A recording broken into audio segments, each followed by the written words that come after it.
खे न चवंदासीं जिगरी सोलंगी चए सुणन जो असां ॾुख न कंदासीं सदाई मुर्की मिलंदासीं जॾहिं बि ईंदा अंगण ते असां चवंदासीं न हू ईंदा हर रोज़ दिलासा ॾींदा असां चवंदासीं न हू ईंदा हर रोज़ दिलासा ॾींदा सुण अॼुकल्ह अचनि वञल पंहिंजी मर्ज़ीअ सां जॾहिं दिलि चाहे न अची था मिलनि पंहिंजी मर्ज़ीअ सां सुण अॼुकल्ह अचनि वञल पंहिंजी मर्ज़ीअ सां जॾहिं दिलि चाहे न अची था मिलनि पंहिंजी मर्ज़ीअ सां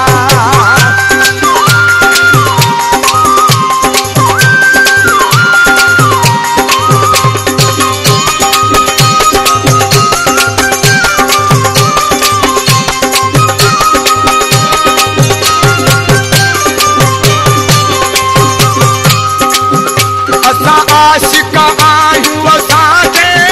इंतज़ार करिणो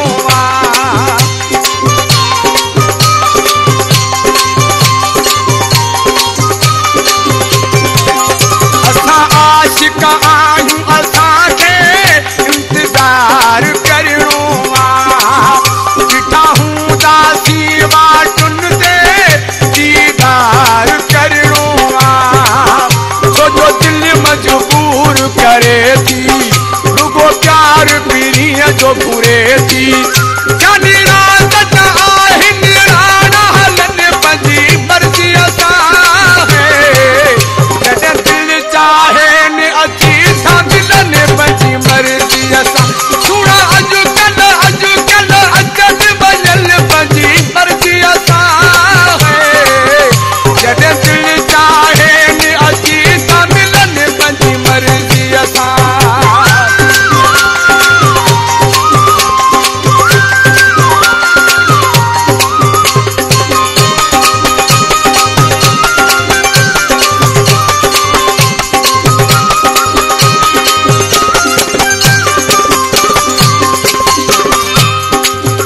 हर ॻाल्हि या सिर ते सहिड़ी आशिक जो सदायूं था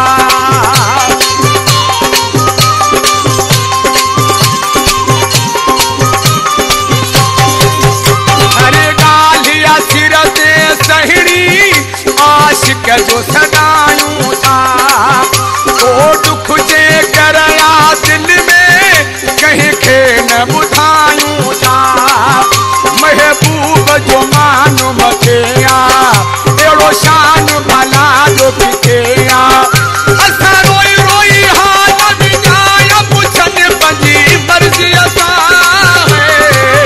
जॾहिं दिलि चाहे न अची था मिलनि पंहिंजी मर्ज़ीअ सां सुण अॼुकल्ह अचनि वञल पंहिंजी मर्ज़ीअ सां जॾहिं दिलि चाहे न अची था मिलनि पंहिंजी मर्ज़ीअ सां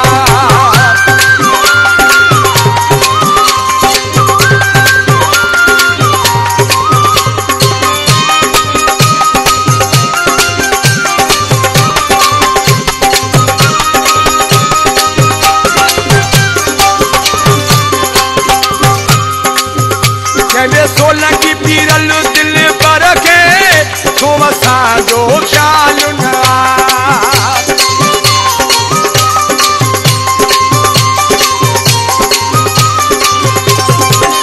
जॾहिं सोलंगी पीरल